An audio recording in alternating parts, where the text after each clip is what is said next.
Good morning, good afternoon, good evening, depending upon where you're joining us from. I'm Ira Feldman, and I'm the MEPTech Executive Director. I would like to welcome you to today's MEPTech IMAP Semiconductor Industry Speakers Series. So thank you for joining us.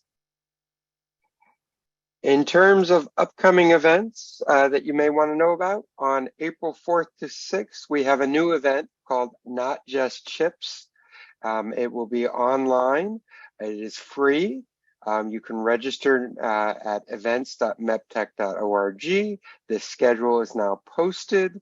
So we're really excited about bringing this event where we're going to look at cross-functional design, packaging, test challenges, and opportunities of integrating silicon in different applications. Please join us on April 4th to 6th for Not Just Chips, and register at events.meptech.org. In terms of MEPTech, we are membership and corporate sponsored. The sponsorships help us run free virtual events. The memberships have registration discounts for our in-person events. We will have several this year, and it also includes a MEPTech report subscription. If you're interested in joining or renewing, please go to meptech.org. If you have questions about joining or sponsoring, please reach out to Rosina. And with that, today's Semiconductor Industry Speakers Series is a double bill, but we're running under the title, Bringing Sexy Back to U.S. Heterogeneous Integration Manufacturing. It is my pleasure to introduce Jawad Nasrullah. Previously, he was the co-founder and CTO of Z-Glue Inc., which was a Silicon Valley startup focused on chiplets that help set the direction of the entire ecosystem for heterogeneous integrated circuits. He is now working on his next adventure, Palo Alto Electron, and we're very happy to have him here today to talk about the new alliance he is forming, Chiplet.us Alliance. So with that, I will turn this over to Jawad. Thank you so much, Ira, for the opportunity. So I want to begin with this picture. We are hardware engineers, hardware industry. We are actually the foundation of running the whole technical business and IT and all of it. But somehow in last several decades, we've lost our cool, right? Things have become very complex, and this is our opportunity to bring the coolness back to the industry. So I want my friends and family to think of me as Justin Timberlake and Timbaland who wrote the song. And that basically kind of like, points out that in United States, we have ingenuity, we have innovativeness, and we have really smart people that can revive the industry. And now with the government support, I think we can get there, and I'll make a case for that. And I will tell you what we are trying to do along this line.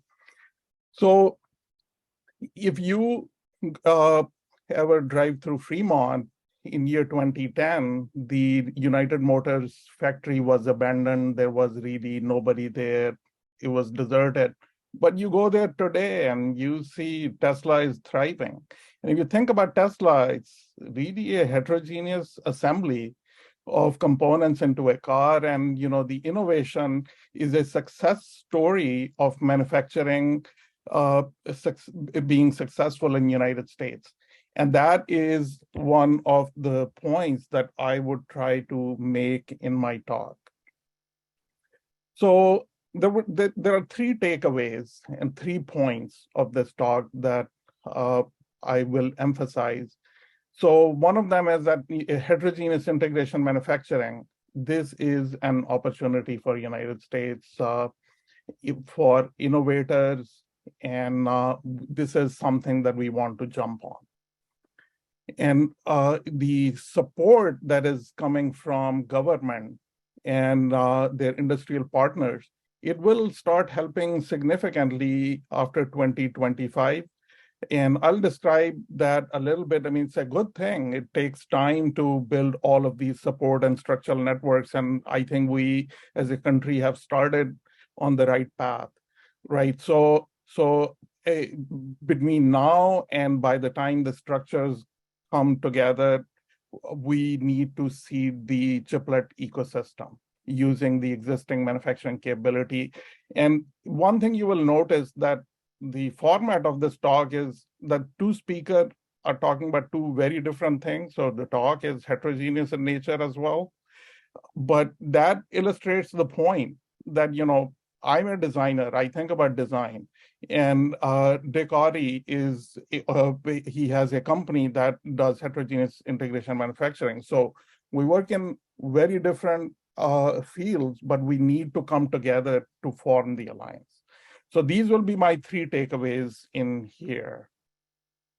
And uh, so if you think about US manufacturing, there are a lot of negative thoughts about that manufacturing is not feasible in US, especially on the back end side. But we don't have much choice while we are waiting for advanced fabs and advanced semiconductor devices to become readily available here, right? So, but let's think for a second about what are the benefits of US manufacturing with respect to any other place. So I, as a startup guy, really like the strong IP protection that we get in this country. Even a small company can go and demand their rights from really large companies. And this is a key thing for us when we are doing innovative work to make sure that we are in a geography where we have teeth available to make sure that we are being treated fairly. And that helps with the innovation, right? And the next thing that is happening is now, as of yesterday, $39 billion funding is open for the manufacturing piece of it, right? So there is then defense authorization bill act that is on top of it, right? So government is finally doing something that was long due. And we know that we are close to very innovative customers. Case in point, Tesla is moving their R&D headquarters back to Palo Alto, right? So this is where what you find really high quality of creative manpower. That is true. And then, there are a few other things that people just simply take for granted. Like political stability and political systems of United States are really robust. They're durable and they provide a lot of support to the businesses, and we want to basically make use of it. And then in the very long term, when the supply chain builds up, consolidating operations will be super helpful. So on the other hand, if you think about cons of US manufacturing, labor costs are thought to be high, but there's an opportunity that by applying automation that can be addressed. Supply chain issues today are complicated because of international nature, but CHIPS Act is going to solve some of that structural issues, and CHIPS Act is already providing incentives for higher taxes. So the pros are pretty good at the moment. So I'm going to tell you a few things about the landscape of government funding. So this is how we ended up in 2016. We were looking for government funds, and the only place where we actually got funded that was not National Science Foundation. And DARPA had not even started the CHIPS program at that time. But that funding that came from National Science Foundation went a long way. It was small funding, but helped us quite a bit. If you go forward to 2025, this is the infrastructure that is going to be available under two main umbrellas. One will be the Department of Commerce, and the other is Department of Defense. And the 52 billion that we talk about primarily is going to be distributed through Department of Commerce. It will result in infrastructure building for R&D, for NSTC, and then a packaging center, and then pilot lines. And basic idea is that the manufacturing of semiconductor needs to be reshored. It needs to be brought back to United States. And on the right-hand side, if you look at Department of Defense, I can't even count how many programs they already have going in the heterogeneous integration area, but that's a really good news, right? Because that dual purpose of this technology actually drives innovation. So, and if the other thing is, Department of Energy has programs as well, right? So National Science Foundation is being reinforced for some of this. So overall, the number is not 50 billion. The number is much bigger, right? And then what it did is it basically resulted in other friendly countries trying to invest in the same area as well.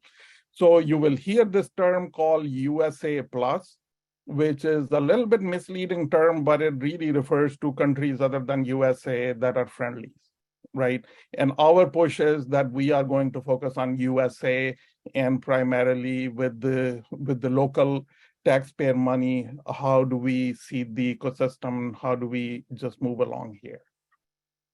So if you think about the problem statement of how do we start and how do we build an alliance, this is what we did. We said, okay, no one guy will be able to do everything. We need to band together. We need to find allies, not just for getting support from the government, but actually to find business and to serve the need of the industry.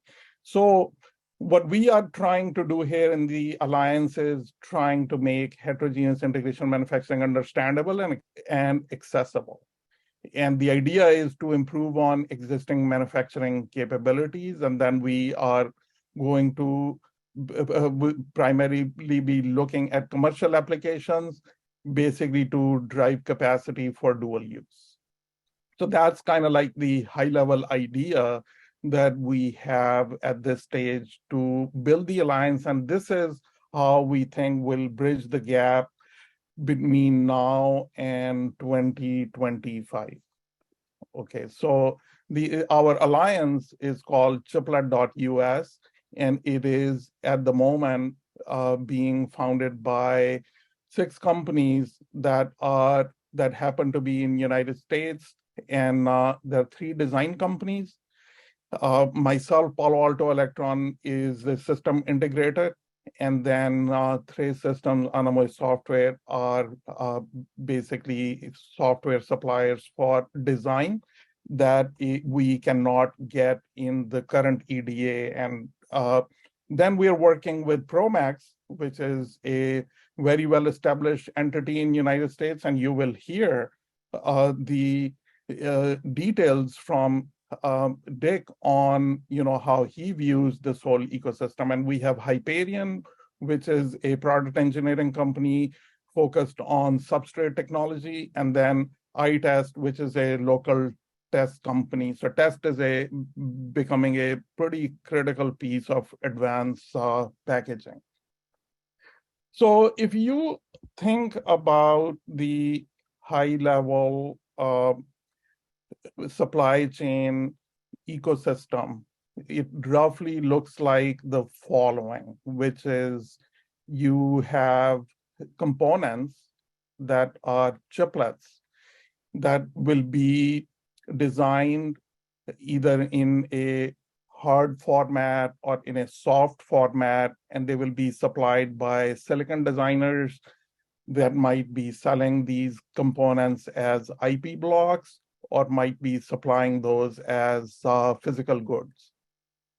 So that supply chain is something which then goes into silicon fabrication, which is a very expensive and probably the centerpiece of US CHIPS Act at the moment, rightfully. Because the availability of silicon kind of like drives all of this heterogeneous integration in the back end. So on the back-end side of things, we have system integration, which is somebody has to understand all the components. They have to understand chiplet carriers, such as substrates and interposers, and they have to be able to piece the whole system together. and then generate the GDS, Gerber, DXF, what have you, and send it over to substrate manufacturing. And then that all gets combined together in a assembly factory and goes through a final test. So our ecosystem at this stage is that we have initial participants that are focused on system integration, and then we have substrate and product engineering piece covered by Hyperion. Promex is going to take care of the assembly, and iTest will take care of the final test. On the design side of things, there's one big challenge that pretty much everybody now understands clearly, and that is how do you do thermal design? Thermal is a problematic thing for historical activity, especially in the 3D IC. We believe that that problem can be solved with the design and architecture. Definitely would need some help from the manufacturing technologies on the back end, but it is definitely a problem that can be solved and is a big opportunity. So now let's say that we have all of this, right? The big question is how does the innovation of new hardware ideas work? So on the left side, we need a chiplet library. And you guys probably know that a lot of startups and companies that are already working on commodity chiplets, but we already have a lot of supply of wafer level chip scale packages, flip chip scale packages that can be used for heterogeneous integration. We had done that previously. Known good dies, which are basically chips built not as chiplets, but just being sourced at wafer level, those are available. So we do think that a decent amount of chiplet library suppliers are already in the picture. What's going to happen with these new ecosystems that once the system designers get access to manufacturing and test, and they are able to get easy feedback, they are able to get easy access.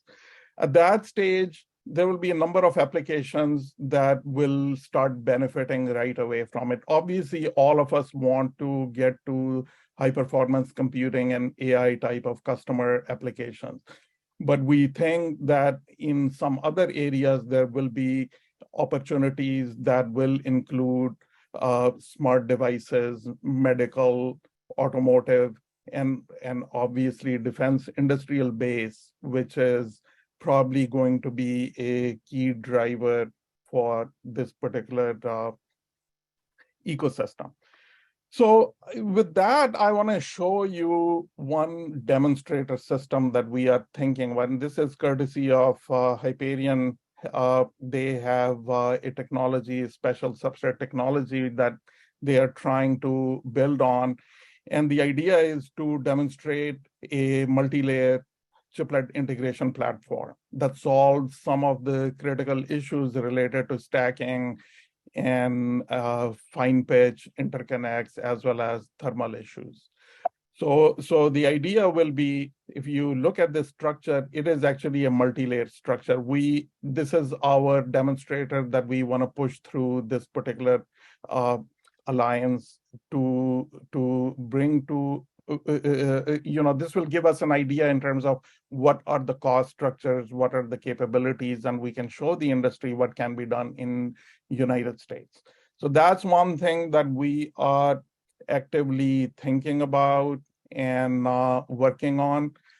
So, but there are a few thoughts that I want to leave you with, and that is chiplet.us. Think of it as a one-stop shop for heterogeneous integration.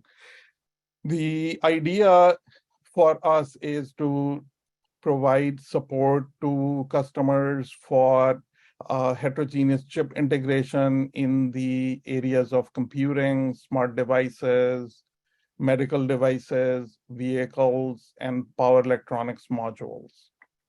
So we at this stage are focused on the pilot production, but we are strong believers and will be proponent and advocating that we somehow make the volume manufacturing a feasible thing in United States. That would be a push that will have. We do recognize that right now the narrative is that we'll just only do pilot production in US and then ship it elsewhere.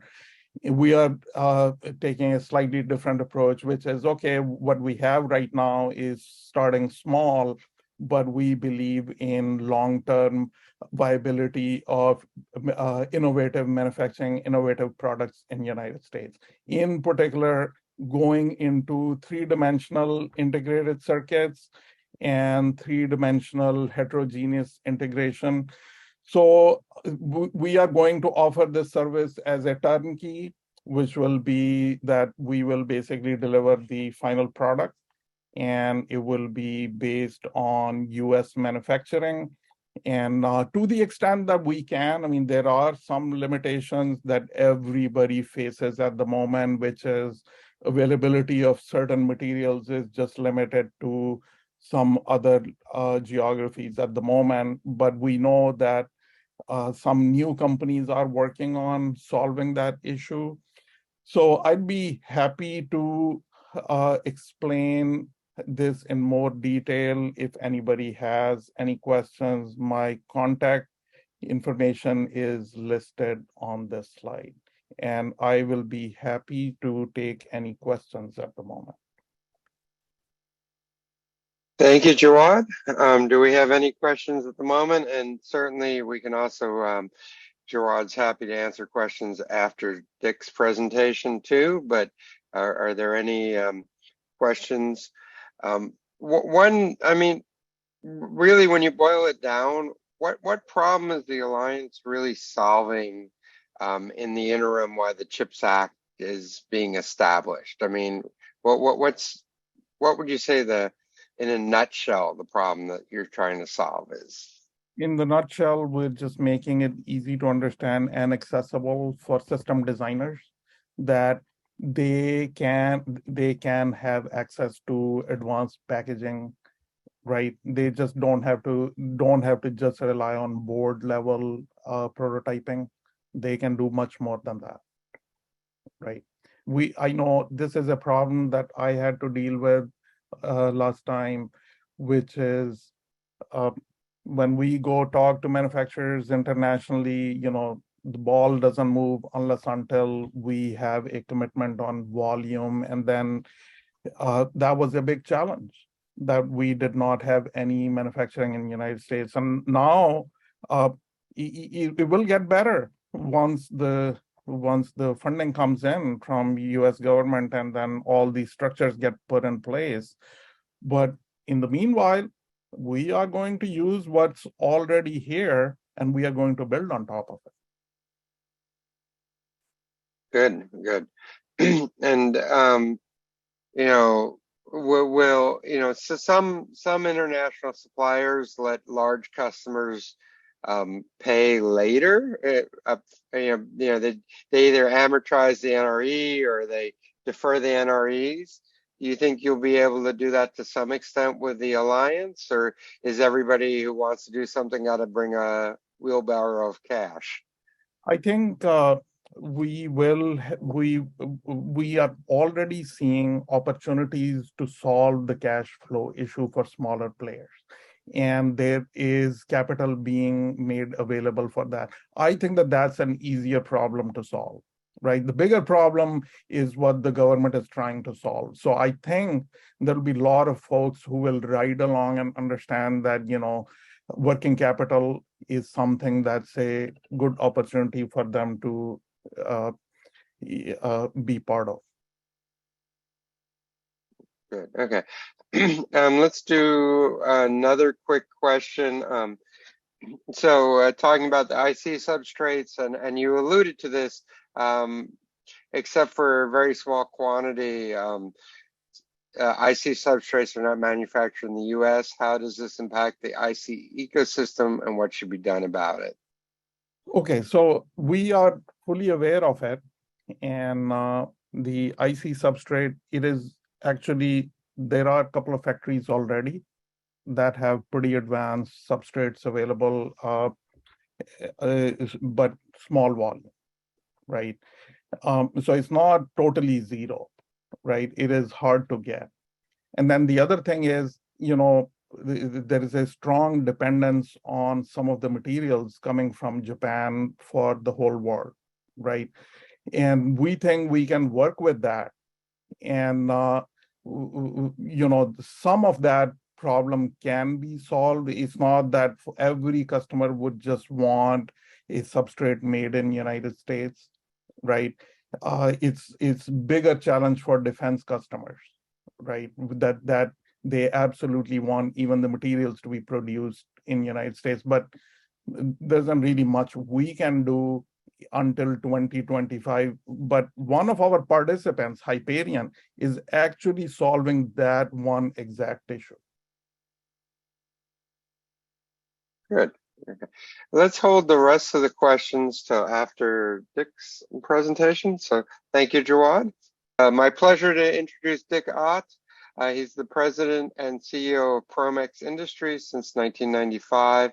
They are a US-based and ITAR and ISO registered manufacturing service company that domestically does mixed technology assembly of devices for medical, biotech, and semiconductors in Santa Clara and Escondido. Prior to being the president of Promex, he was the president of the Advanced Packaging Systems, a Raychem Corning joint venture, and we welcome Dick. Thank you, Ira. This is a quick photo of our facility in Santa Clara where I'm sitting, and on the right is typical of some of the kinds of devices that we build here. And just a quick background here, overview of the kind of services that we have available in our two facilities are listed here. We do a lot of wafer back grinding and sawing. We have a variety of die attach methods and die bonding, and a lot of chiplet processes really fall into this category. Of course, we have wire bonding of a broad variety of schemes, although realistically, most of the things that we build here in the US these days use 1 mil gold wire. One of the classic technologies that we practice, of course, is flip chips on substrates of all kinds of varieties, typically 250 micron pitch or so. And the chiplet processes that we will talk about and that are becoming important going forward here, you basically build on these kinds of capabilities and take what I will call the next generation of technology to implement them. Then, of course, chiplets on interposer is growing as a section here. There's a lot of interest in these things. Thousands of copper pillars, 35 micron pitch here, and a variety of attach methods that we will talk about. We also have the classic surface mount capabilities that are often needed to support some of these physically small devices. And we do a lot of encapsulation of all sorts here. We do overmolding, we do a lot of solder sealing, we do laser marking, all of those processes, of course. And then since we do a lot of what the industry these days calls heterogeneous integration, particularly for the medical and biotech sector, we have a variety of other specialized assembly processes that deal with virtually any kind of a unique kind of part that is incorporated in heterogeneous integration. Then, of course, we also do a lot of testing of devices and documenting the products and providing traceability, particularly important for the medical and biotech sectors. Then, and of course, we're being onshore, and as you can tell from our earlier notes here, we really start out with building prototypes for people, and then often build things in serious volume. For the medical, biotech, and semiconductor devices, we have products we've been literally building for 5 years. And you can see some of our lines here, big clean rooms here on the right here. This is a classic surface mount lines. The test facilities are generally in this area over here. And of course, we not only are based in the US, but we have all of the credentials and capabilities that are needed to support these things in terms of certifications, training records, traceability capabilities, et cetera, all under one roof here, where we have the ability to integrate all of these processes and seamlessly move from one to the other. Now, how is all this applied to chiplets, which is really what is meant in today's world by advanced packaging? The consortium that the Jawad is described is really beginning to address these things. And here are some of the obvious questions that people are asking here. And these are things that need to be addressed to get all of this to happen. What chiplets are available? Who are going to be the purveyors and providers of the interposers, that this new kind of class of substrate that's being developed and widely available, and delivery time for these interposers. These are often built on silicon, and some of them can take a long time to address and to get actual deliveries of good parts that have been tested. The initial applications of chiplets, if you watch what's been going on since these devices were initially proposed roughly 5 years ago, the first one that I personally remember here is the Intel concept shown here on the upper right, where they mounted two what they call chiplets, and they were interconnected here utilizing a bridge. This is a piece of silicon with interconnect structure on it and small bumps or solder pillars on it or some scheme. Frankly, I'm a little vague as to what the connection technology for the Intel bridge concept was, but it has very high density interconnects on it, comparable to what you can build here in silicon. And here you can see how it was built into the substrate. And the two die are put down, and they have to be very precisely located with respect to the bridge to make sure that they make electrical contact. So this is one of the very first of these chiplet schemes. In more recent days, other people have come up with more complex one. The one shown here on the bottom is kind of typical. Here you have the interposer here on the circuit board with BGA. It's on the back, but really very high I/O content. Typically an ASIC or a CPU in the center, typically with high bandwidth memory on the sides that are all interconnected here, utilizing one or another of the schemes that we will talk about here later. So these are now out there. AMD was one of the very earliest providers of these kinds of devices. And there are many specialized applications, of course, that benefit from the chiplet concept, that allowing chips to be built with different nodes and different semiconductor technologies. So now, where are we with these things, and what is the kind of broad overview of the kind of packages that are out there? First, the most common is the chips, what's called chips last method, where chips are placed onto a substrate that has some kind of one of the more of the interconnect schemes that we'll talk about here.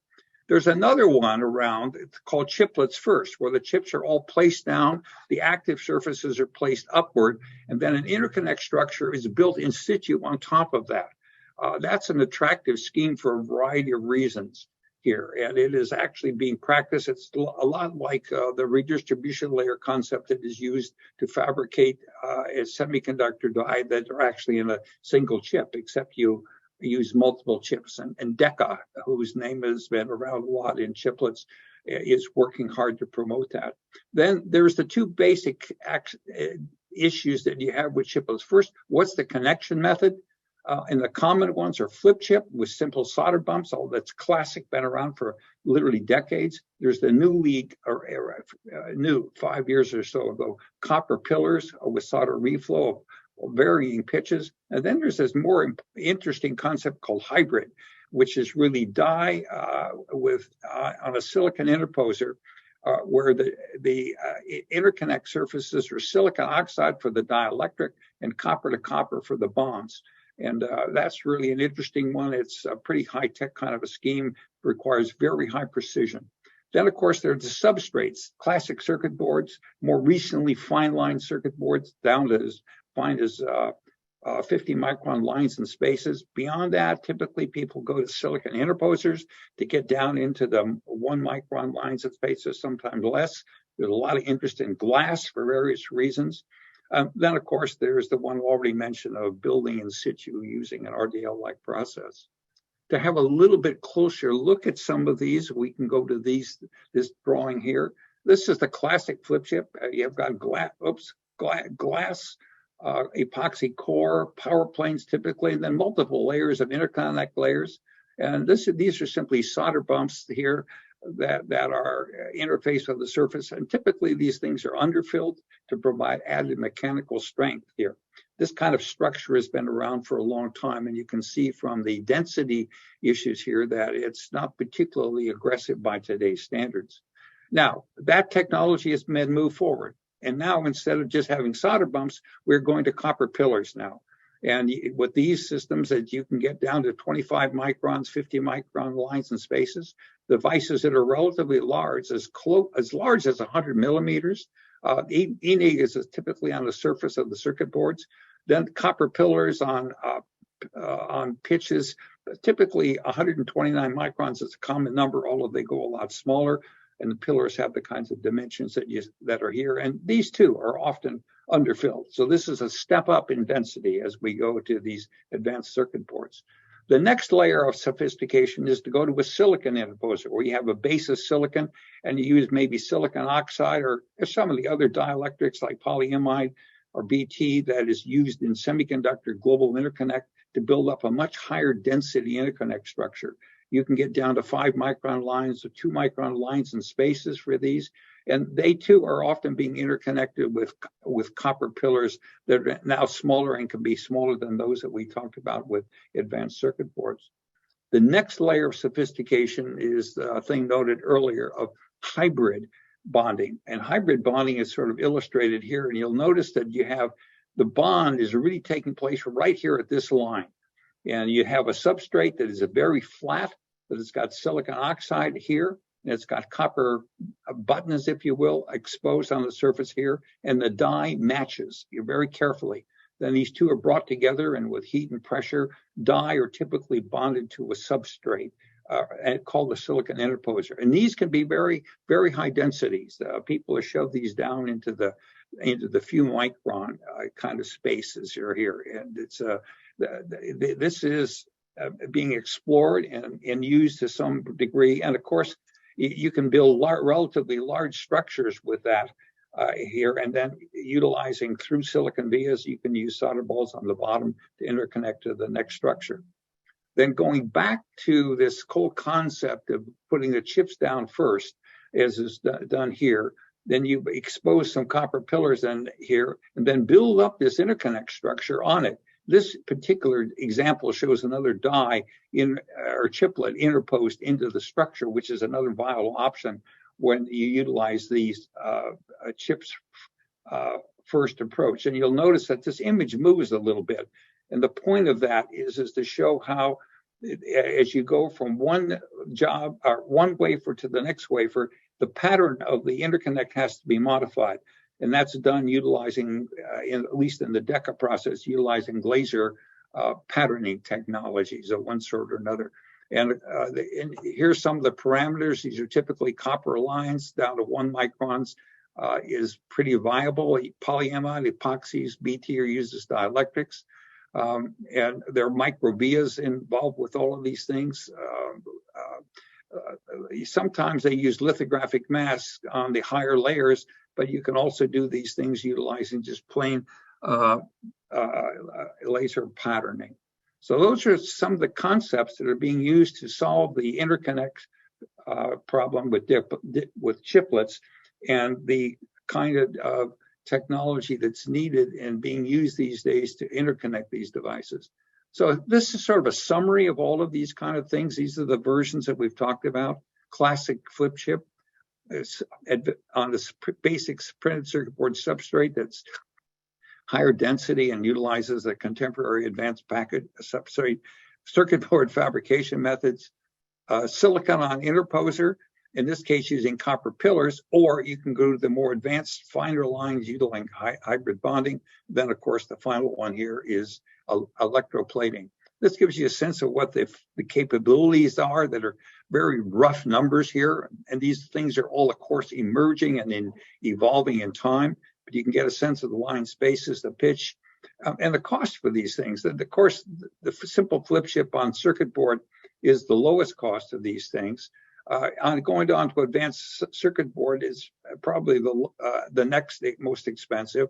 Once you start getting into these silicon interposers, you're into what I'd call a high prices and costs, because it's expensive to design and build these things because they're being built on silicon like semiconductor devices are.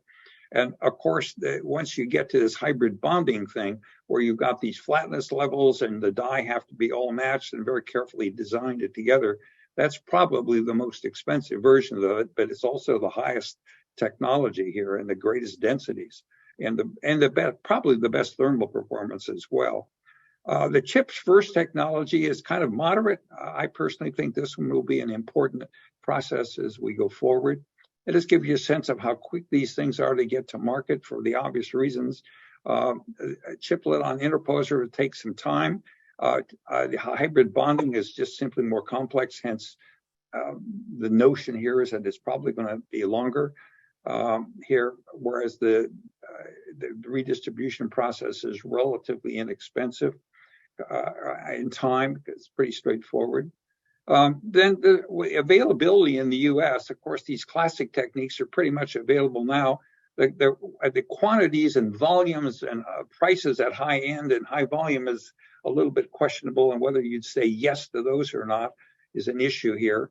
But the assembly service on the silicon interposers is certainly available. We do some of this today.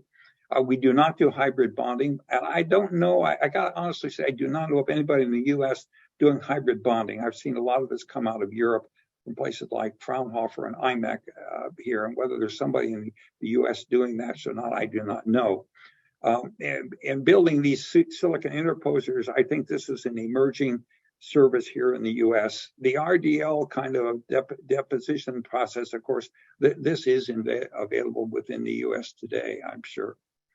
The last thing I wanted to just touch bases with is the ever important issue of testing here. And there's not a lot that I can add that's new to the whole issue, other than to say that those of you out there who are interested in chiplets need to give careful thinking and thought up front early to what you're going to do about testing. And but this is nothing more than a list of what I'll call the traditional approaches the industry has developed over the decades to do testing, and some of the tools that are available. And these schemes all apply to chiplets. And there's nothing new about this. Although I would say when you've got an application, go look at the size, the volumes, the data rates, the time, the potential failure modes associated with those kind of components, and decide which of the approaches is best. Can you test for 100% for these circuit boards, for example, for opens and shorts? Maybe not. Can you test for specific high probability failure modes? That's a good idea if you're able to define them in the early phases and do so. You, of course, always test the parts that you're going to assemble ahead of time. And that, of course, it gets the known good die issue, which is a classic problem in semiconductors and devices. And the last thing, which frankly many people are doing, particularly in small volumes, and at this phase of where these technologies are evolving, is they simply build the things and take a yield loss. We see some devices that we build on a routine basis where the device is expected for all of the usual kind of failure modes to have as much as a 25 or 30% loss. But the devices, once past test, work well, and they're basically tested as a final subassembly. Then, of course, the techniques for actually doing testing are well known, and I won't reiterate all of these here. But these can all be picked and chosen, and these require various degrees of engineering into the device, into the processes here as the devices are developed and taken into manufacturing. With that, I will stop with what I might call the structured presentation here and open the floor to questions and comments. Or any thoughts here that people might have for how we might improve this whole approach than what we offer to this amalgamation of entities that Jawad described earlier that are presenting and providing assembly and design and manufacturing and test services for advanced devices that we are typically calling, that are often called chiplets today. So with that. Thank you, Dick. Let me get to some of the questions. If you want, you could drop the screen share. But you know that as you know, there's a lot of technology and there's a lot of decisions and a lot of back and forth. Even if hybrid bonding is not offered, let's say in the US or not offered by Promex for a while, do you guys see yourself maybe doing the project management of that with a supplier? So somebody could come to you and have you guys manage that part of it? Yes, we do that now. We often take on the job of managing these substrates. So we do it on a pretty routine basis here. We've traditionally done it, of course, for more conventional devices like BGAs, where and the processes that we're utilizing for chiplets is not very different than what's been done for BGAs. You just got more than one die, and frankly, in our point of view, that's not a big deal. So yes, we are quite happy to take on coordination of that kind of an activity. Okay. Okay. Let's see. Wow, lots of questions. Let's see if I can put these together. This one. Actually, it was a question about your in-house capability. You talked about wafer processing, in particular back grinding, and without getting into the full catalog of your services, but they were asking, can you do up to 300 millimeter yourself? Yes, we do it every day. And typically go down to 100 microns is a very common standard thickness that we go to for die. Okay. And do you do through silicon via processing? We do not put vias through silicon, no. Okay, got it. Yeah, but that's once again something that you could coordinate with somebody who does that. Yes. Okay. Okay. And in particular on your slides where you're talking about bonding and whatnot, the minimum pitch in the summary table, I assume I assume it refers to bump pitch. They were just asking to verify that in your slide. Yes, but these bump pitches are very flexible, shall I say. There's great variation, and there's academics have demonstrated very high-end things, and what's available broadly commercially gets to be a strong function of the details that you get into. So those numbers have got to be looked at as what I would call flexible and emerging. Okay. And another question about your summary table, about chiplet on silicon interposers and hybrid bonding in production. Or are these just still concept ideation? So I know that they are in production. We talked about that you don't have them there, but I'm assuming that's where the market is available today at those sort of numbers that you have in the summary table. As far as I know, yes. Okay, got it. Yep. We have a whole bunch of people asking about tests. You guys should have come to all the test presentations we've had on chiplets. We've had so many of them, but let's ask the people doing the work. So what can you tell people? Here's an anonymous question about any challenges of probing the physical contact limit. Yes, there are plenty. And I'm assuming you're not probing down at 50 micron pitch. So any comments? And then one of the other questions was, how do you reliably wafer test micro bump devices for known good die? Those are whole presentations and events all on themselves, but do you want to give a quick answer for this audience, Dick? There's no simple answer to all of those, as your comments suggest, Ira. Those topics are very complex. We do not have any specialized answers. The tyranny of micro devices continues. We haven't come up with a solution. Okay, got it. Okay. And this may be tests, but this may be more on the design thing. And Jawad, you may want to jump in here. It says, what verification tools do you use for ensuring connectivity? So, I mean, I know there's architectural parts to that answer, and then there's some, processing parts. Do you guys want to tackle that one briefly? So the big challenge in thinking about taking chiplets from various parties and piecing that together is how do we make sure that connections were done correctly? Because we are now talking about thousands and thousands of connections. It's not a conventional PCB type of thing anymore, right? It's more like a silicon design. So yes, absolutely. On the design side, you have to have fully verified, back annotated GDS and Gerber to make sure that every connection is as intended by the architecture, right? So you can actually use silicon verification tools, verification IPs, all of that stuff. There is a market being developed for that. So we do have flow ourselves that we use, but tools from various EDA suppliers can be pretty much used for that. Let me comment from a point of view of an assembly house. We have our whole structure is really aimed around what I will call good interconnecting and good quality. So all devices that come into our facility go through our quality assurance incoming lab, where we have X-ray fluorescence.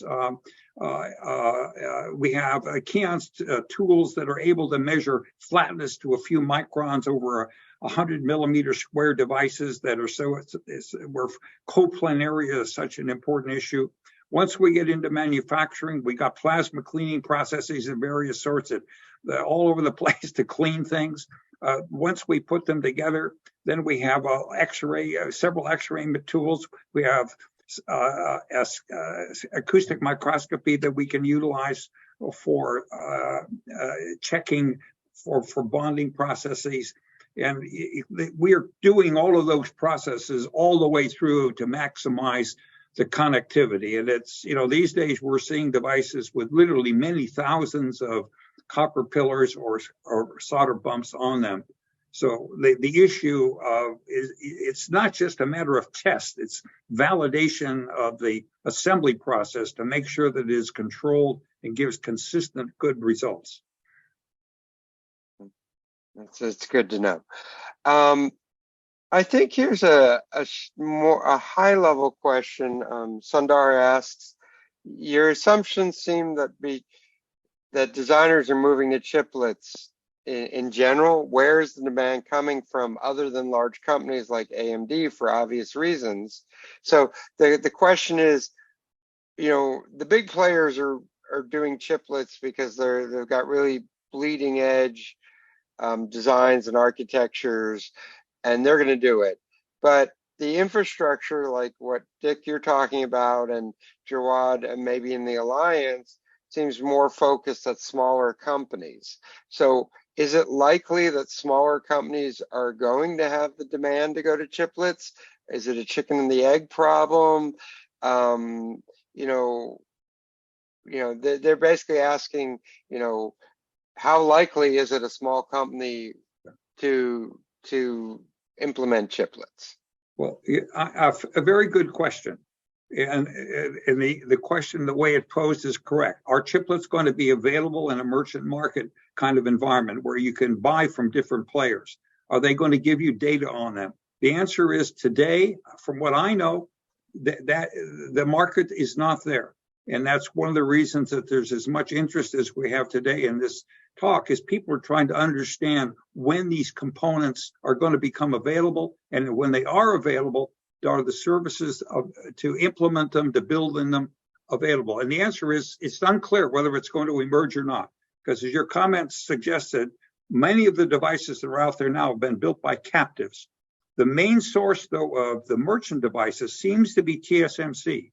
They seem to be out there building devices in their foundry, and I presume they are incorporating into devices that are bought by their customers that are chiplets, their methodology for doing chiplet assembly here. So from what I know, I think there's a fair chance that the TSMC technology for building chiplets is going to be the one that it permeates and proliferates in the market, because they're out there already providing those devices.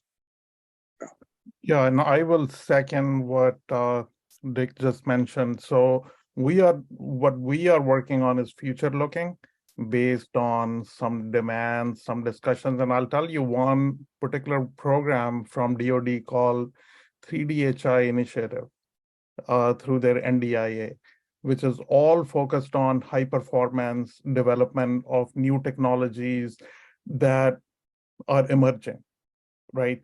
So to make the manufacturing in the United States attractive, you have to work on new opportunities and new technologies. And definitely chiplets are not there. And if you tell me how will I bet my money on chiplets, and I'll say hell yes. It's gonna come to small companies. Is it gonna take 5 years or 10 years? That I don't know, right? It might be much faster. Yeah. I agree with that view, Jawad. Yes. Right. The technology is very compelling. The improvements in density, the ability to make things physically smaller, particularly for medical devices. In medical devices now, we are seeing devices that are the size of a grain of rice that are inserted with a hypodermic needle into tissues within the body. And some of them want to use very complex processing. And a thing can be a millimeter in diameter and still be injectable with hypodermic needle pretty easily. And a millimeter is a lot of distance in our world of semiconductors. That's a big thing. That's 1,000 microns. My goodness, how much can you do with that many full microns? and people are moving there. The benefits are just incredible. So, but it's going to, and you're right about the timelines. This is not going to be a 6-month thing. It's going to be longer. And it's the next evolution of beyond through hole to surface mount to chiplets is sort of the 50-year trend. And I would put it also, the design enablement cost and the NRE of a leading process node, let's say, where they're expecting 5 nanometer to come in, is unobtainable by most startups. Small companies just cannot afford that NRE just to design at that process node. And so without chiplets, that might be the end of the line for them to design their own chips.